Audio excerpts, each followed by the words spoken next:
Hello, we are in front of the National Portrait Gallery in London.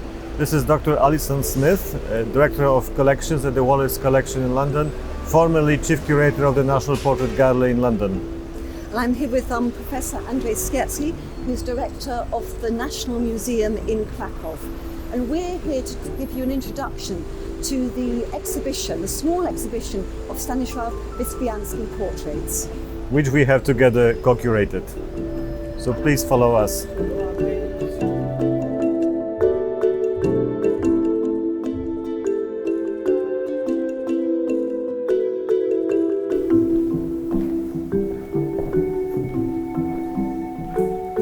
So we're standing in the display space of Wyspiański Portraits, and you can see how they fall into very distinct groupings. So on this wall here, you have a row of men. These are mainly writers and artists Wyspiański associated with, or patrons who supported his new work, many of whom gathered at the Pound Cafe in Krakow. And then on the wall behind us here, we have in the centre some of the actors who performed in his plays, other people he knew as well. And on this wall here, we have the family portraits. These are icons in Polish art. And the whole display is bookended by two self-portraits, one which shows Wyspiański about to embark on his career as an artist and designer, and this very sort of harrowing final self-portrait which was drawn shortly before his death. We were fortunate to bring here 16 works from the collection of the National Museum in Krakow, the National Museum in Poznań, and from the private collection of Krzysztof Musiał. These are extremely fragile works because they are executed in pastels. So we had to select the pieces that could travel as far as London, and this is what we were able to show to London public, and we are very happy that we could find such amazing collection of works of Wyspiański that show diversity of his talent. So Andrew, this is from National Museum in Krakow, so you will know this work very well. It's an early self-portrait, 1890, pencil on paper. I think it's been extracted from one of Wyspiański's sketchbooks. And it's very finely drawn, isn't it, with a hard pencil. And you can see how he's already interested in his own psychology, his sort of feelings and emotions, as well as being very precisely. And it's very beautifully observed in a mirror, isn't it? Exactly, and it's also important to remember that Wyspiański didn't have a particularly happy childhood, so he had to confront the life in a harsh way quite early because his mother died when he was very young, and his father was an artist but he was a troublesome figure. He was raised by aunt and an uncle, so he was facing a troublesome life right from the beginning. And this analysis of a person who has to confront the challenges, this is also visible already in this portrait when he's still very young. And we can also see how talented he was as a draftsman. I think this also then somehow erupts in the portraits that we have around, this talent of drawing with pencil, with pastels. He is especially famous for that, even more than for the oil paints. And it's really interesting in this drawing that you can see this dual aspect of Wyspiański, how he's an artist but also a designer. So you can see this detail of this sort of Russian-style shirt. It's got this wonderful patterning on it. So it shows his sort of thinking about pattern and design, as well as drawing in a very academic way. Exactly, and the folkloric motifs, or this kind of expression in the ornament was already seen as something nationally important. So we already see in the beginning that he's defining himself through the design, his identity. So what's I think wonderful in this display, and this has been commented on by many visitors, it's the sort of the abrupt leap from this early self-portrait to these large pastel drawings of friends and associates, people Wyspiański met at the Pound Cafe in Krakow. So by this time he's been to Paris, he's absorbed lots of influences from artists such as Gauguin, who he met in Paris, but you can also see the strong element, the influence of Art Nouveau, Japanese art, Greek art, other sort of designers. And he produces these extraordinary portraits in pastel. This one is very interesting. It's of the writer Lewandowski, and it's drawn on this very thick sort of watercolour paper. You can see the sort of the weave of the paper, which Wyspiański very cleverly uses to double up as the texture of his hatband and his coat as well. So he's knowing how to play with texture and surface as well. But it's a wonderful portrait, it almost verges on caricature. What do you think, Andrew?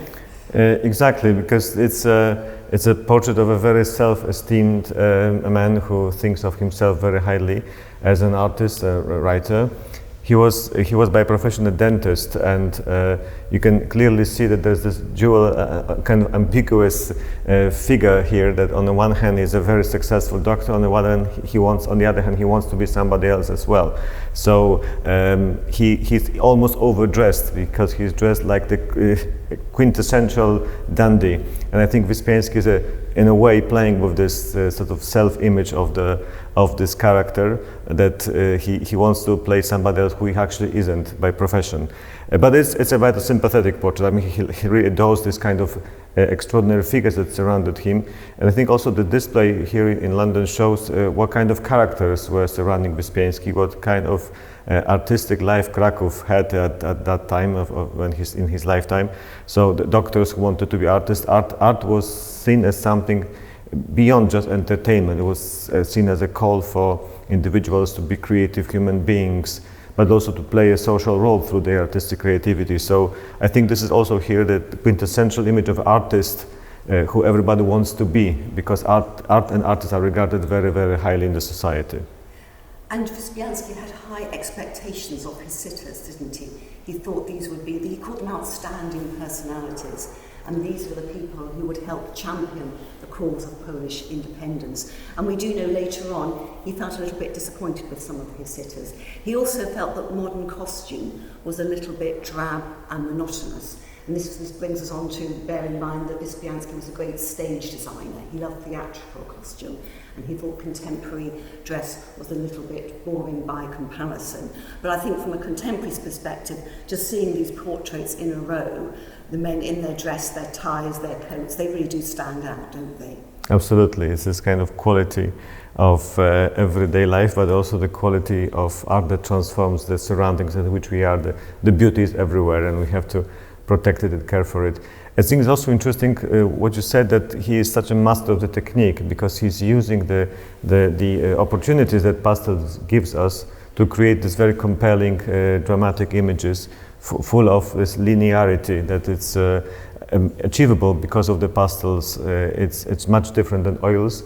Wyspiański didn't paint in oils because he was allergic to this to some liquids that use in the oil paints, so turpentine, and because of it he was concentrating on pastels, and he achieved the mastery in them. And he didn't really need to fill in the background. I mean, here he's obviously gone over some Absolutely. error with this sort of white pastel, but you do see this wonderful sort of creased line, which he really sort of explores the contours of the sitters. This brings us on to this other wonderful portrait of Antoni Langa, who was another one of these writers. I think he was based in Warsaw, wasn't he? Yes. And he knew Stanisław Wyspiański, who was a decadent sort of new writer who had been in Berlin, where he met Edvard Munch and Gustav Wiegel and August Strindberg. Other sort of new writers came to Krakow with Dagny Juhl, the Norwegian writer and musician. And anyway, Lang was part of this sort of new Warsaw set, who was sort of lured down to Krakow. When here we should mention that Krakow, of course, was in the Austrian partition, which was slightly more liberal than the areas of Poland which was sort of occupied by Austro-Hungary and Russia. No, sorry, by Prussia. Prussia and Russia. I correct myself there. And so I think artists and writers had slightly greater freedom in expressing their thoughts and their ideas.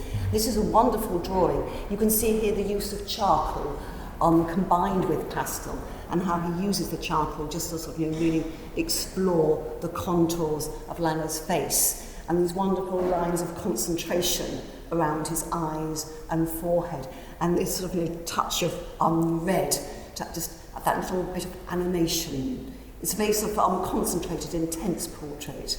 Yeah, this is exactly the portrait of someone who is looking inwards to find out the strength and power of individual character. I think all these portraits of Wyspiański are really about the value of individuality, the value of particular human beings with all its emotions and creative spirit. And I think this is exactly here. This man is really looking inwards to find out the strength for to become a poet, philosopher, and very, very influential writer in his lifetime.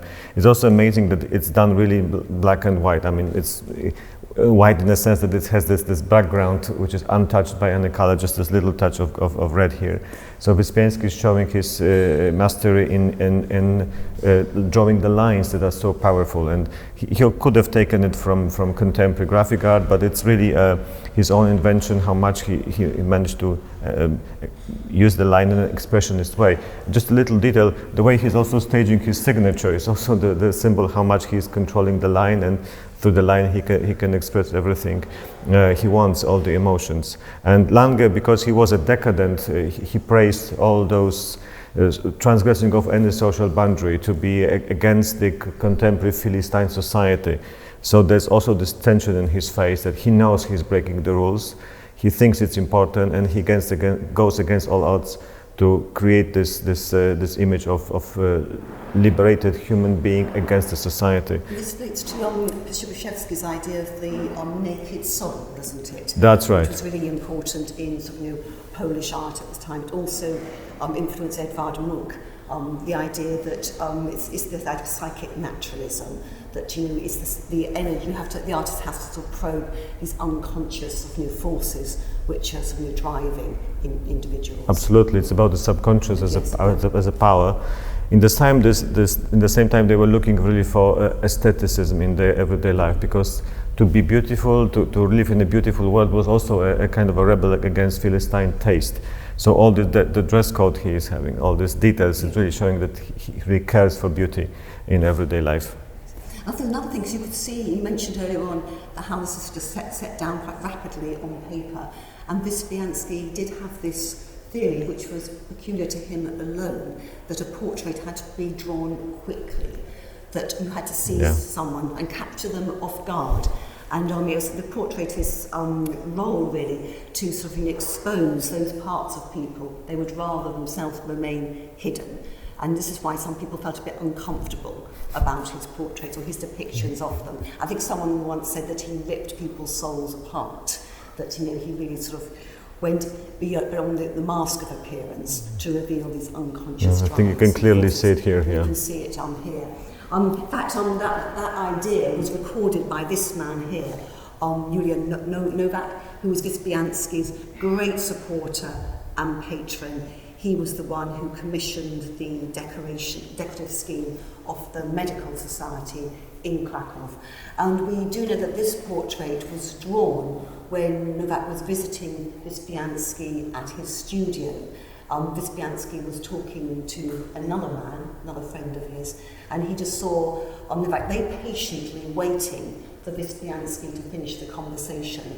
And he was just sitting there in his thoughtful pose. And apparently Wyspiański said to him, "Stop, don't move, that's it, that is the pose." And then he very quickly, rapidly drew this portrait, apparently only taking 15 minutes, but I don't believe that. I think this took quite a bit longer, because you can see it's so beautifully sort of modelled. And I think another thing you will notice through these portraits is the attention Wyspiański gives to the eyes. The eyes are so expressive, and the way he draws eyes really sort of varies as you move around the portraits in the room. And here I think you have the idea that Novak is someone you want to be in conversation with. I like this man. Yes. Lewandowski, you think he's a bit cynical, but I think Novak, I really trust him. He's an intelligent, thoughtful person. And we do know that he went on to play quite a prominent role in Polish political life. Yes, but before that, which happened after Poland regained independence, Novak was a very successful doctor. And Wyspiański actually moved in the Society of Doctors for a very obvious reason, because he contracted an illness called syphilis when he was very young. And through his lifetime, he had to struggle with it. It was a deadly illness in his lifetime. And Novak and others from the Krakow High School of Medicine, which is on very high level, they really took care of him very intensely. So he made friendships with them a lot, especially Novak. And because of it, he was able, Novak commissioned this amazing interior of medical society, the club for doctors that most of them knew Wyspiański personally, or a lot of them.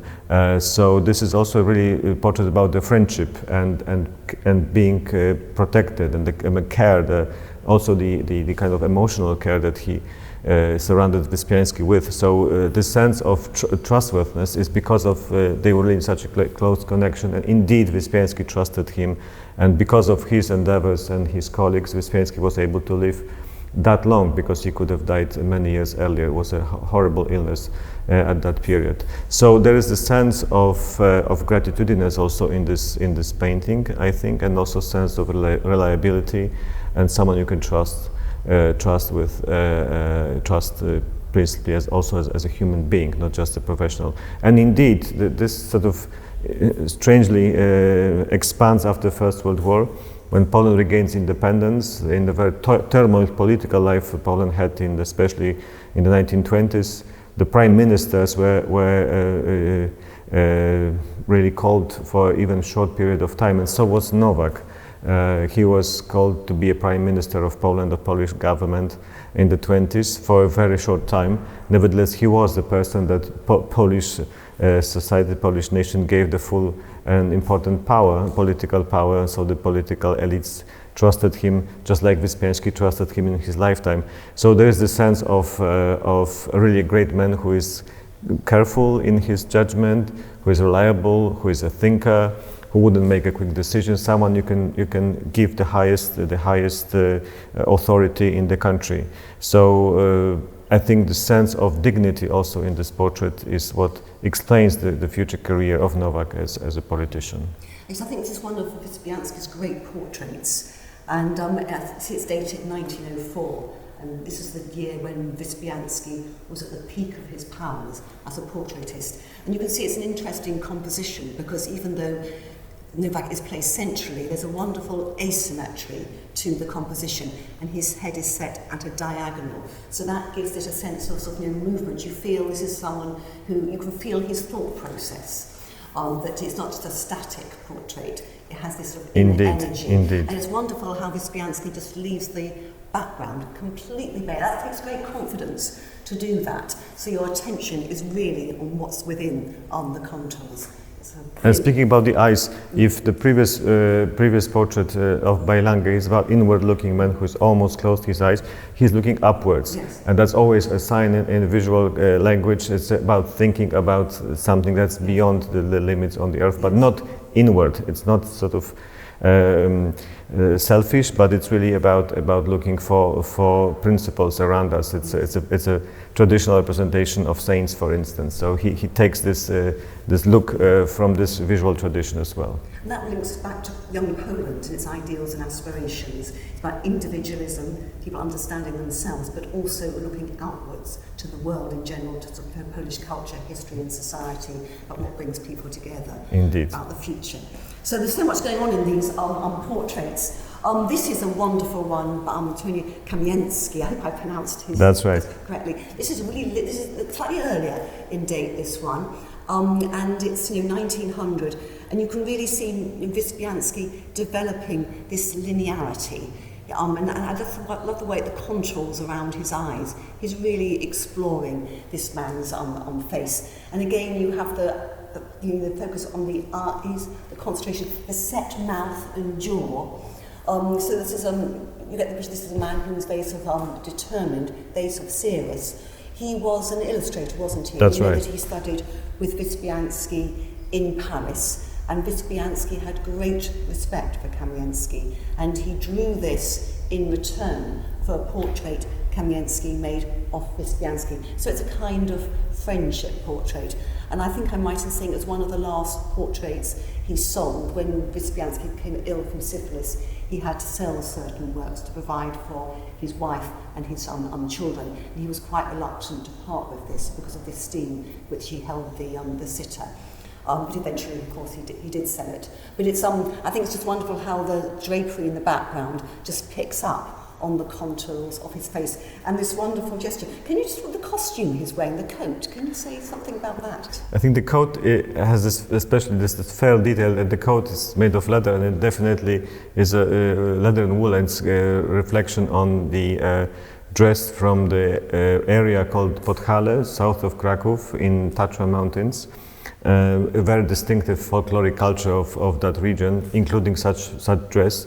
And this region was selected by artists at that period to be a source of Polish national identity in material terms, because they thought that this folkloric culture of the Highlanders living in this area preserved the original Polishness in ornament, in construction, but also in dress code, in ornamentation. So wearing such a costume would be a reference to the idea of national revival, because that would be considered one of the versions of the national dress. So I think this is what he's trying to say with this dress. In the same time, it was seen as a very provocative gesture against the sort of social elites who wouldn't dress in a peasant way. Obviously, they would dress in the middle class or upper class way. No, this was also an artistic gesture of becoming an artist who is against the ossified structures of the partitioned Poland and its elites. No, he's calling for action, also for liberation of arts, but also the national liberation. So this is the meaning behind it. And that might explain why Wyspiański had a particular attachment to this portrait. It might be something to do with the dress as well as his strong feelings for the sitter. And we should also point out the frame of this drawing as well, because a lot of contemporary drawings tend to have a mount around them and then a frame, but Wyspiański tended to sort of frame his drawings close up, which I think adds to the intensity, doesn't it? The way you feel you're actually encountering. The figure's often placed very close to the picture plane. Obviously. And that forces the spectator into this direct confrontational encounter with the sitter. Yeah, this is as if it was a photograph, close-up of a photograph, or in the film. If you look closely at this drawing, you see the way he's adding the touches of different colors around the eyes of this figure, and he's actually even distorting the line of eyes to give him an extra expression in the face of a creative individual, somehow rebellious.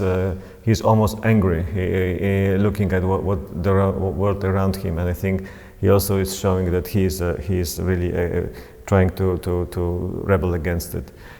So the art is a weapon in a sense that it's calling for action. Yes. And I think it's with Wyspiański, what makes his drawings so unique is how they border. It touches very close border between the representation and caricature. And if you actually look about his jaw, it's like, and then the way he draws the mouth, just that one line there is so expressive. And this brings us on to one of his really great drawings. This is quite an unusual one in that it's there's no pastel in this. This is charcoal on paper, but it's very similar to the Kamieński one with the bare background. And this is of Jerzy Żurawski, I hope I pronounced it correctly, who was again a close friend of Wyspiański's, a writer, a playwright too. But he was also unique in that he was one of the first writers of science fiction. And Andrzej, perhaps you can say why science fiction was so important in partition Poland. It enabled writers to envision as a kind of utopia, alternative worlds. Absolutely. The science fiction in this societies enslaved or under political control is a way of planning the better future beyond the limits of everyday life. And it's important to remember that in Wyspiański's lifetime, it seemed impossible that Europe will crumble and these three empires that control Poland will ever disappear. They thought that this slavery will last for another hundreds of years. But with Wyspiański art and with others, they say, no, don't think like that. Don't be so pessimistic. Let's go beyond the limits of everyday life and think about it, that we can regain independence and change the world. And in fact, it happened within less than 10 years from Wyspiański's death. And in fact, all of these people partly contributed to regaining the independence. Wyspiański through his art, and Jerzy Żurawski, believe it, as kind of creative individual artist, writer. He actually fought in the First World War as a voluntary in a compound, a unit called Polish Legions that was created under the auspice of the Austrian army. As you rightly said, the Austrians were liberal enough to give a certain political autonomy to different nations living in the Austro-Hungarian Empire, and including the national units in the First World War. And in fact, as the war developed, these national units became the germ of the independent Polish armed forces. So Żuławski was actually volunteering to join them, as many other artists in Krakow, even the friends of Wyspiański. So that was the most artistic military unit ever in history of Poland. He tragically died in the trenches of the First World War. Others survived and became very prominent figures in the artistic life and political life of the country after the First World War. But anyway, the science fiction was really about transgressing limits. Traveling to the moon was the subject. Basically, the space, the traveling in space, all the discoveries. What can we do on the Earth? Where we can get? What can we discover? The science fiction was also a force of liberation. And this is a wonderful drawing, because as I mentioned, this is all in charcoal. And I think he's using the charcoal here to really sort of, the comparison with the Kamienski is very interesting, because you've still got the contour lines, but here he's just able to use his hand to rub into the charcoal. So you get these wonderful modulations. And I think related to the fact that he was a writer of science fiction, let's come back to the eyes, because here the eyes are looking up and away. He's looking towards the moon. He's looking towards these alternative worlds. So you can see this man is a visionary. There's something very sort of compelling about his sort of character.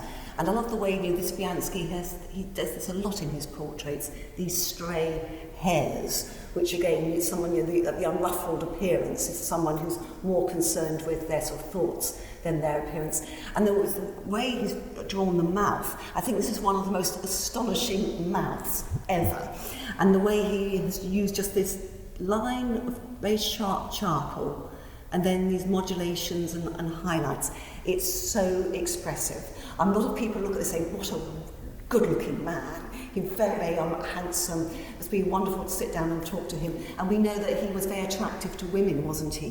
He had a relationship with Irina Solska, who we'll confront or we'll meet a bit further on in this conversation. But there's something very, very attractive about Żuławski's personality. Indeed, and it's this sort of look could stand the test of time and could be a fashion model much later in 1960s or perhaps even today. So indeed, he is also selecting his sitters because of their physical beauty that interests him. They are not only amazing creative individuals, but also their sense of dignity and beauty in their looks. So that's why he especially painted this. I think this is also why he selected the charcoal, because it allows you to give it a kind of almost like sculpture-like dignity. He's with the way the cheeks and the forehead are really drawn in a way that to give him a statuette or a statue-like character. I love the way you've got these lines of charcoal just sweeping upwards. It's almost like it's to shoot up towards the moon. That's right. That's right. That's right. Into the composition as well. So this is a very special drawing. This is one of the few women who met at the Pound Cafe in Krakow.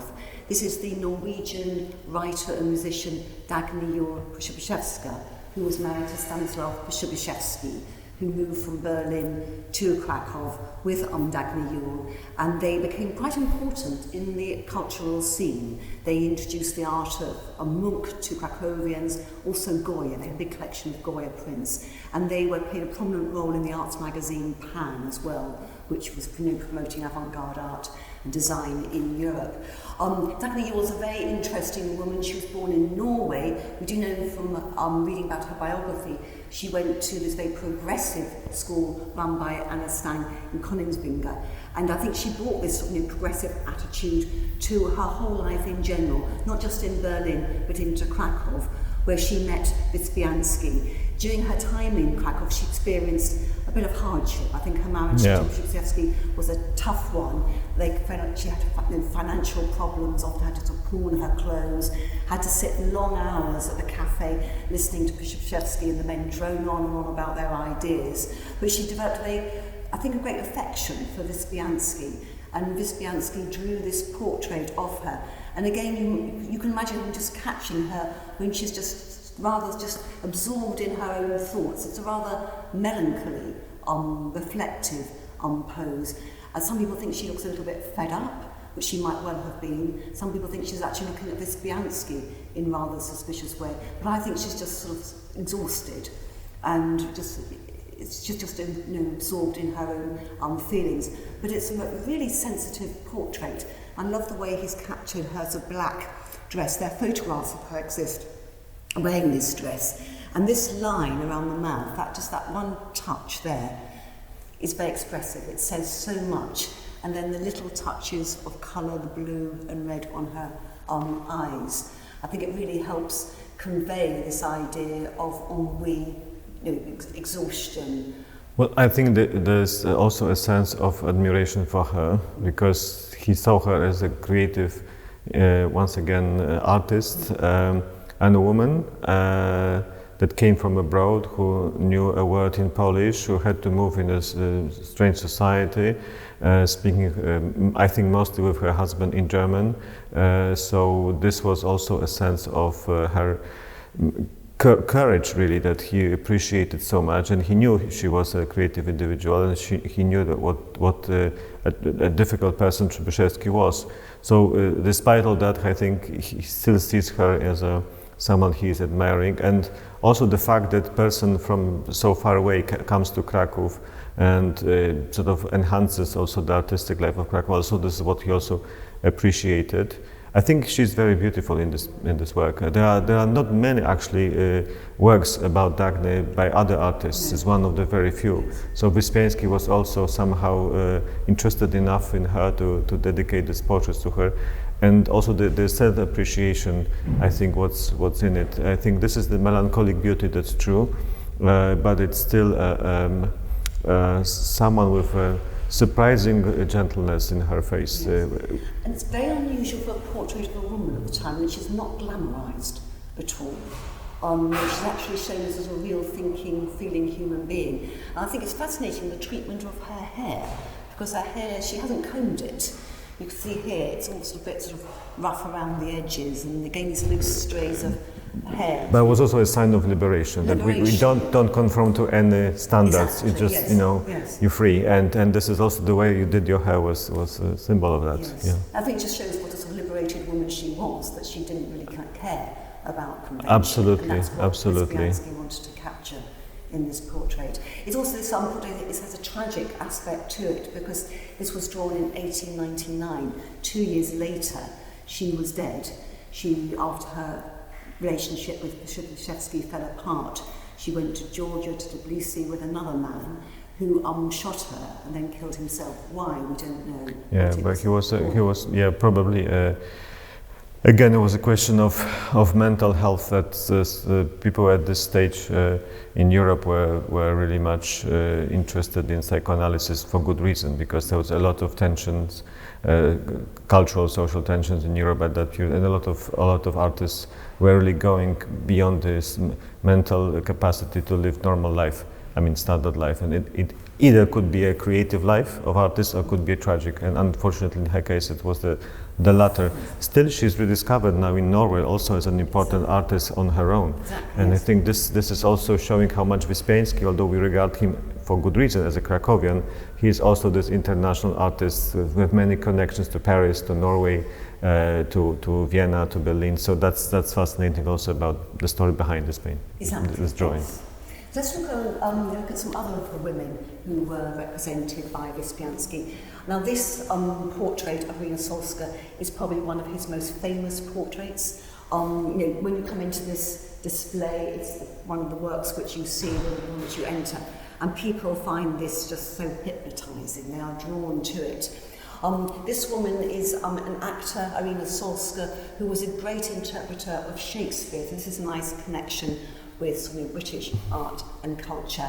And she was renowned for her very distinctive pre-Raphaelite looks. So you can see she's got this wonderful red hair on pale face. And Wyspiański found her rather sort of captivating, and he shows her in this sort of Medusa-like pose, because again it's her eyes looking directly at us. And she was someone who was quite sort of nervy and energetic, one gets the feeling. And when she was talking, she had this habit of sort of putting her hand behind her neck and throwing out her hair. And Wyspiański also was observing her. And this is something else about Wyspiański, how he really observed people's expressions and their gestures. This sort of gesture with the hands is something which helped define her personality.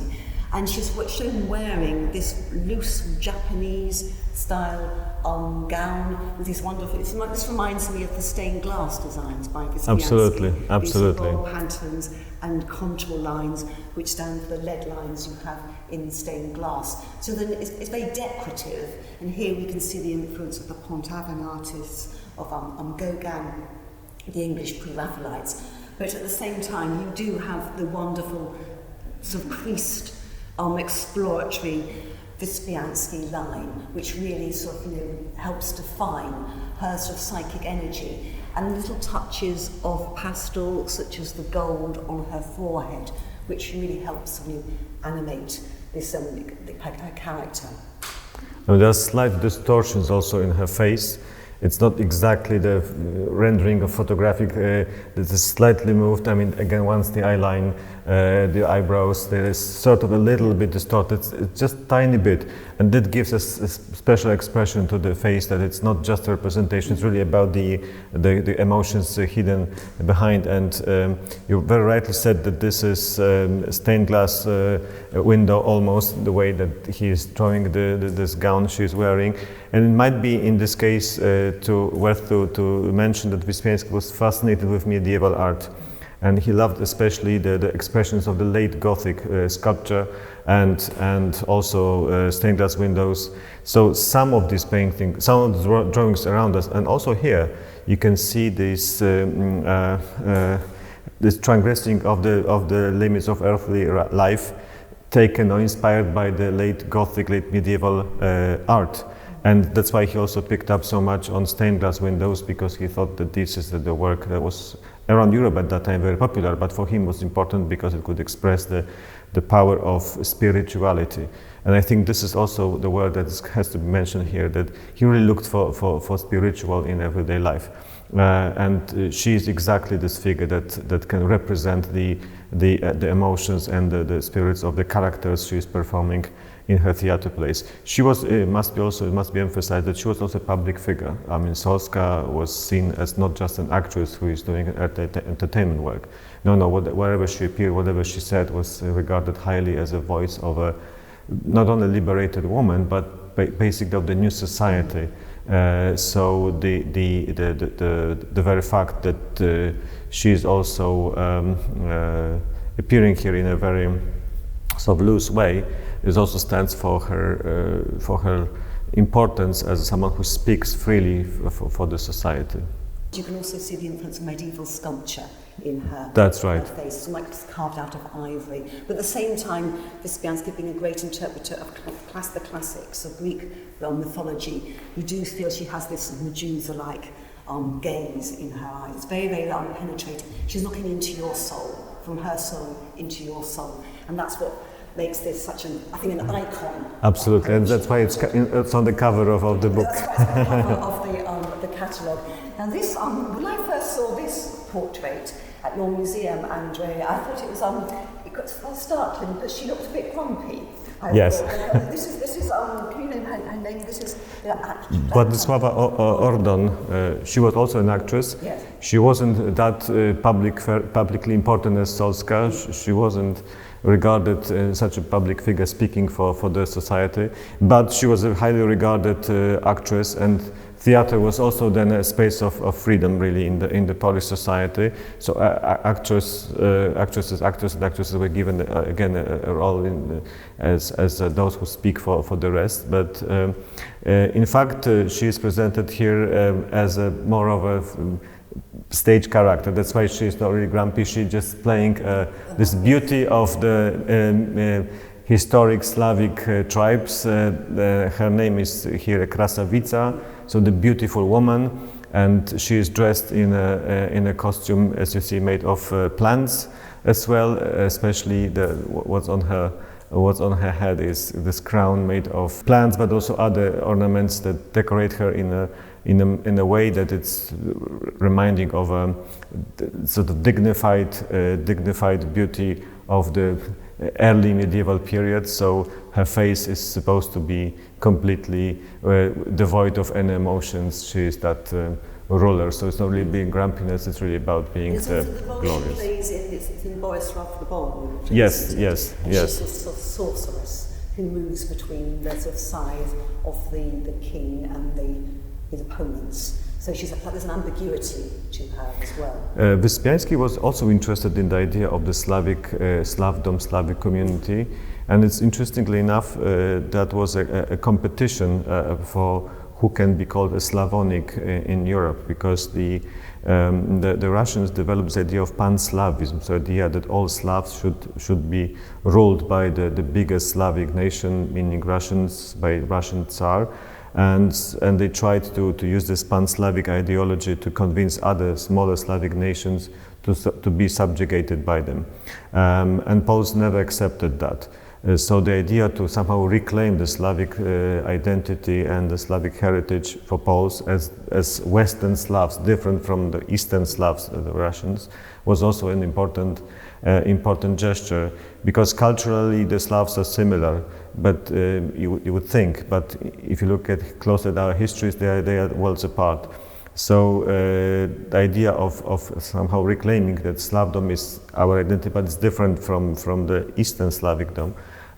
This is also the reason why the Slavic legends became very important at that period in Poland, the Polish version of it. That's interesting. So we do know that Wyspiański did a lot of research into the costume worn by Katowice, looking in that local libraries.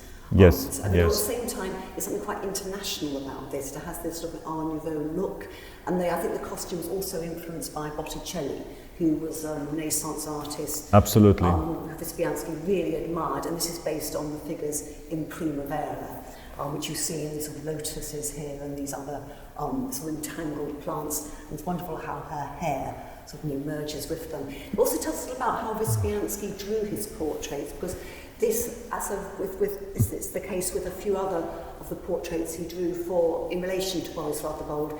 He used 2 bits of joined paper. So you see here his ambitions for his portraits. It wasn't enough to work on one single sheet, and obviously the paper maybe was difficult to get hold of in Krakow under partition, but he sort of joined 2 pieces together. And you can imagine him sort of building up the composition going outwards as well.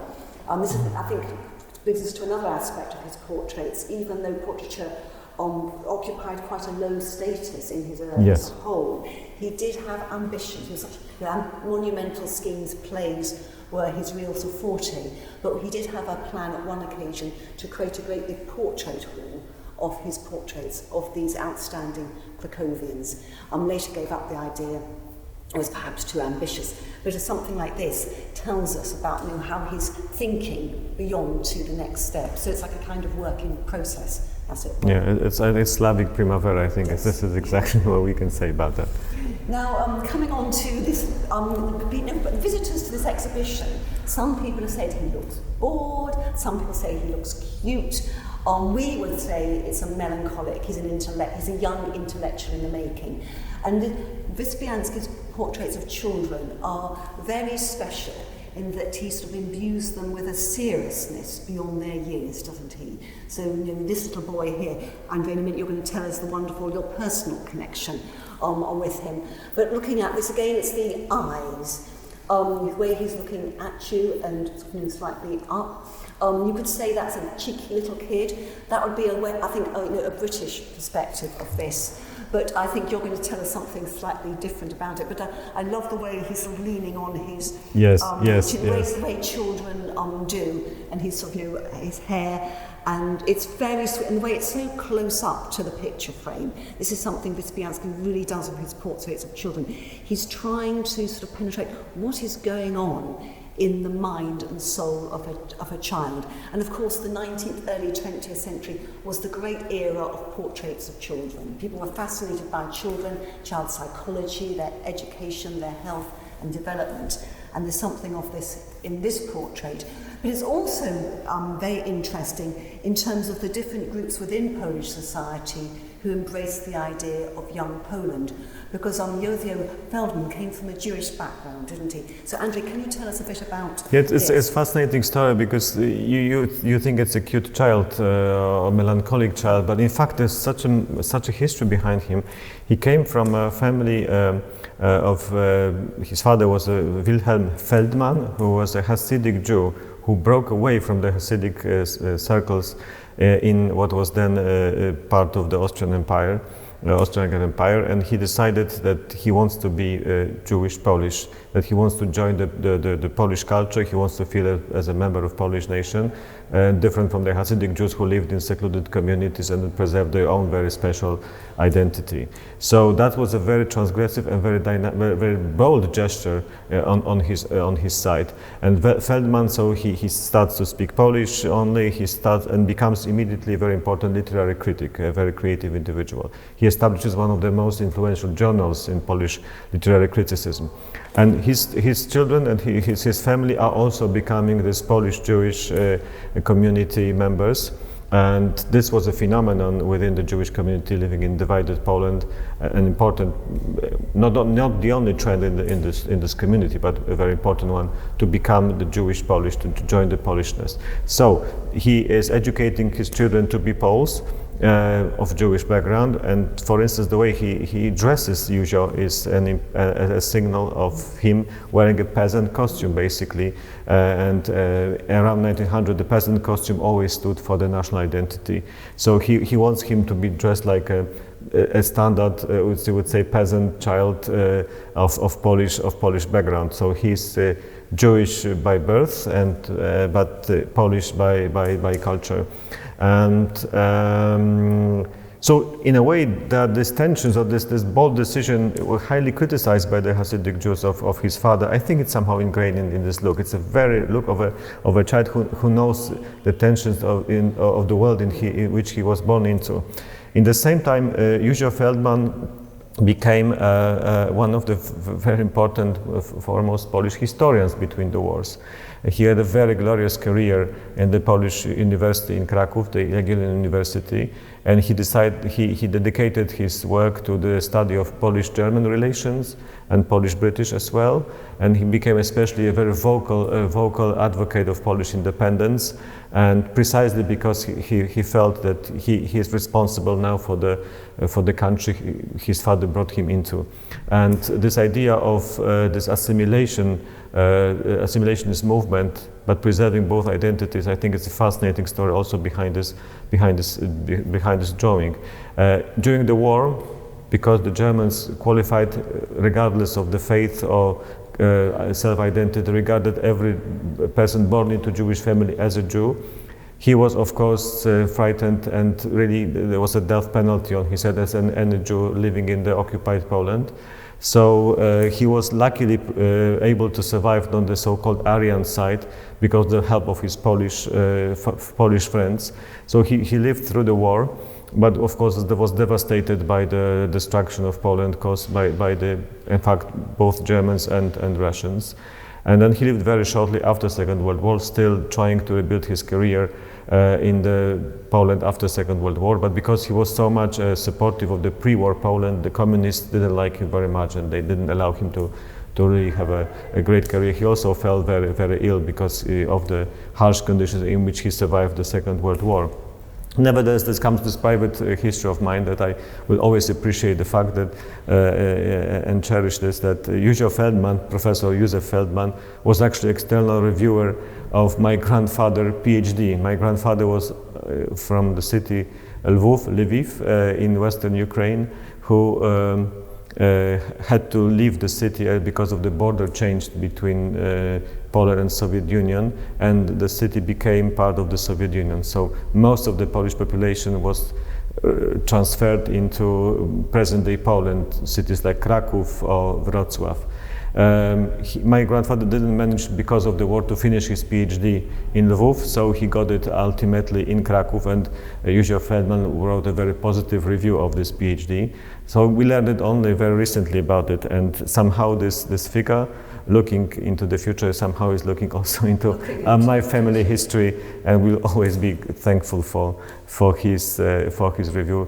He's somehow rediscovered now also as a historian, because he was very insightful writings about Polish-German relations. So this is him. About Polish Anglo relations as well. That's right. So an interesting connection with this country. But also, this work was known in Britain because it was reproduced in the studio.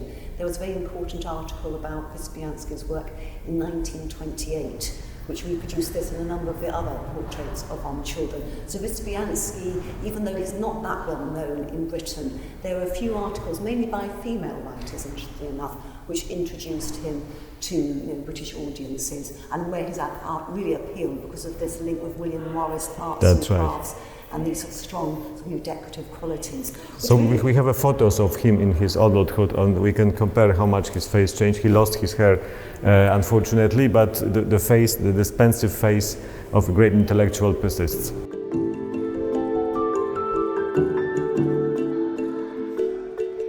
So the exhibition concludes with a wonderful wall of portraits of Wyspiański's wife and family. I think the first thing to say about Wyspiański that he was quite unusual at the time, in that he married a woman, not his own social class, but a peasant woman who worked in his aunt's household. This was quite controversial at the time, but there were a number of other artist friends of his who did the same. I think the idea was, it was partly ideological, that all the elements of Polish society should come together in striving for independence. So Wyspiański really wanted to embrace the culture of the peasant population. And his wife, Theodora, was a woman who spoke her own mind. She was quite a feisty character by all accounts, but she also spoke in dialect, which Wyspiański really responded to. He incorporated it in his plays. And she was skilled at embroidery as well. And here there are very interesting parallels with the English pre-Raphaelites. We think of William Morris marrying Jane Burden, who also worked in his firm. But Wyspiański did a number of portraits of Theodora and the children they had. They had two children born out of wedlock. Helena, who lived the longest life, who appears in two portraits here, and then Mitek, and then the youngest son, Stas, is shown in this composite portrait here.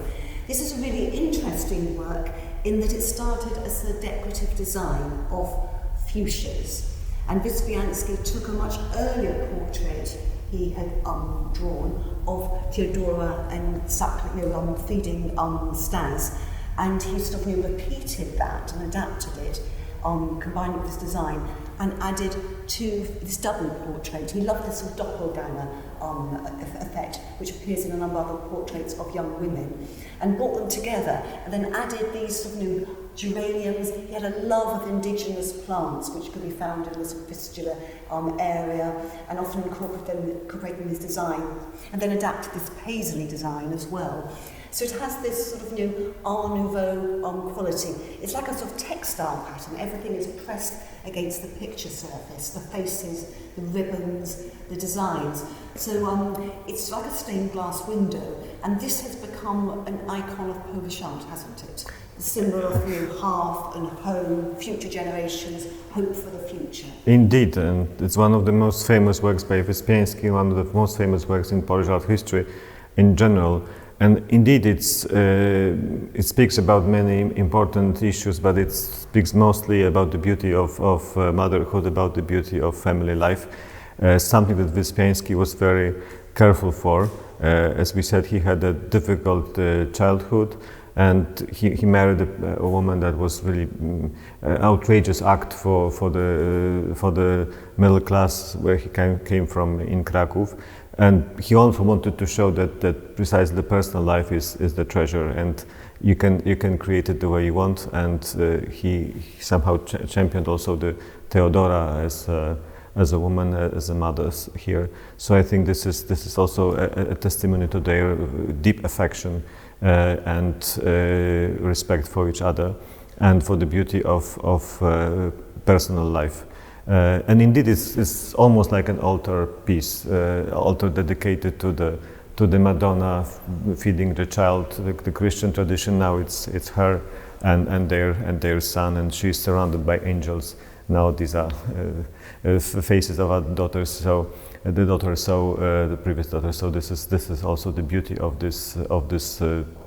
In fact, triple portrait of three figures all together. So I think this is also in the background visual source of this image. And I think also the way he paints the children really are about the beauty of everyday feelings, of something that happens when you wake up in the morning, or you are sleepy. Yes. Her dishevelled hair, and her eyes were bits of glazing from sleep, and her open mouth, which often people do when they're slightly sort of yawning or a bit confused in the morning. And she has these swollen glands, which people might think is tonsillitis or may relate to syphilis she's inherited, but we don't really know. We don't really know, but the important thing is that he is somehow dignifying the beauty of everyday emotions, of the sort of fresh, untranslated, just the beauty of life and the personal family life. So, like, they're not really sentimental, are they? Because they're no. They are wonderful child portraits, but he's really sort of entering the child's world. He's really sort of studying children as sort of someone, a human being, but a human being who's different. Yeah. Who's big, like here. She's sort of looks like boring, but in fact she's discovering with this gesture of yes. finger touching this vase.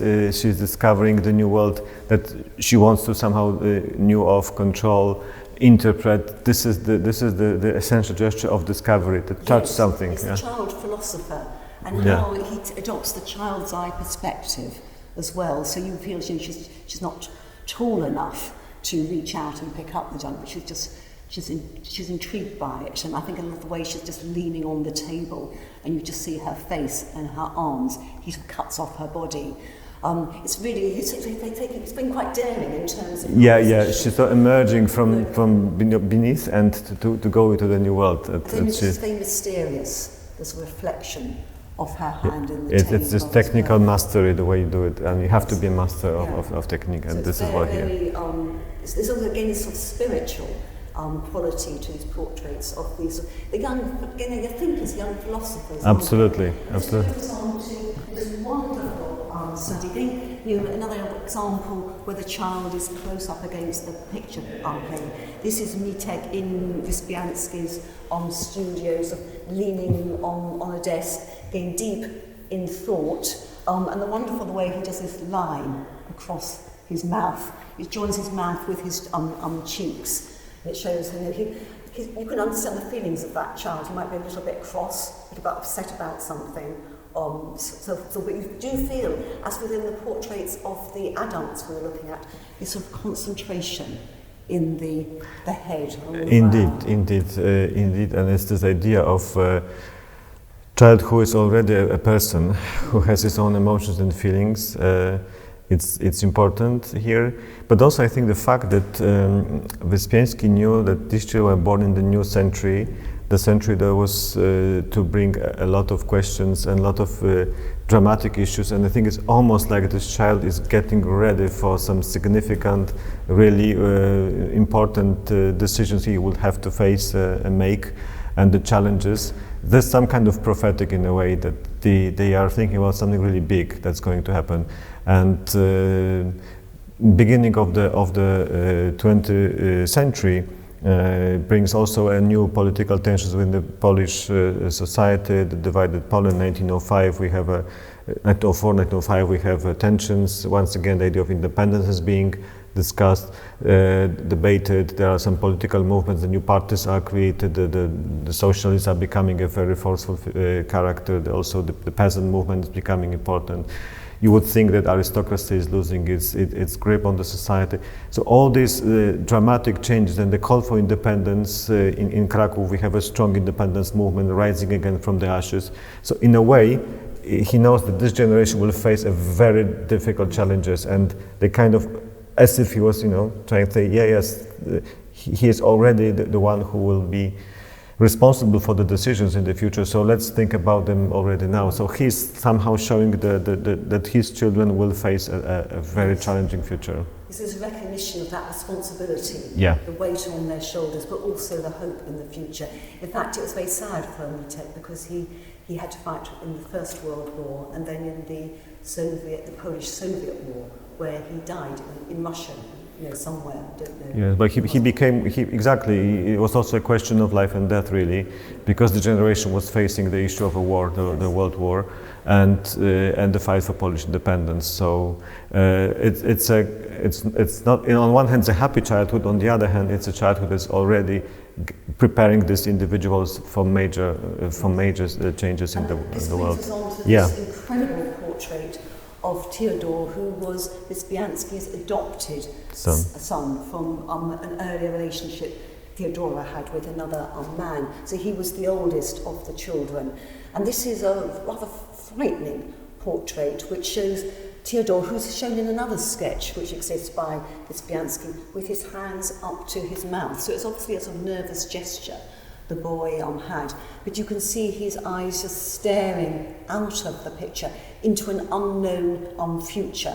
And Wyspiański very cleverly has drawn an analogy between the boy's sort of skinny, bony fingers and the sort of skeletal forms of the pistols laid out on the table. And as with that portrait of Helenica with the vase and the reflection of her hands on the table, you've got the reflections of the pistols, and it's all produced in these shades of browns and greens, which give it rather an eerie quality, with his just face and hands illuminated.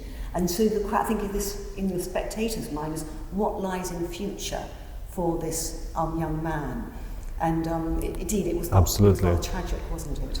Yes, he had difficult life also, and he also with his mental health was very much affected by the life he had, and also by the military services. And in fact, he looks scary here. He looks frightened. He looks as if he knew he was going to face some unknown, unpredicted, but difficult future. And these pistols are really amazing because they just don't appear. In principle, in other works by Wyspiański, in principle, he has no really military inclinations. He wouldn't present, the military leaders or revolutionary leaders who would stay in the artistic world. So the symbol of death here and the fight are really absolutely unexpected. And this gives this portrait this airy look. In fact, it was the least known of the portraits he did in art history. The art historians mostly studied the previous ones, which are somehow fit into the broader scheme of Wyspiański work. But this one is unique. I think he still needs an interpretation because these are quite particular pistols, because they are not really only military pistols. They were pistols used for private purposes. They were not, used on the battlefield. So these pistols, we wonder where they came from, and why Wyspiański, in fact, even had them. Also, to carry on a pistol was at that stage already a sign of being a revolutionary anarchist.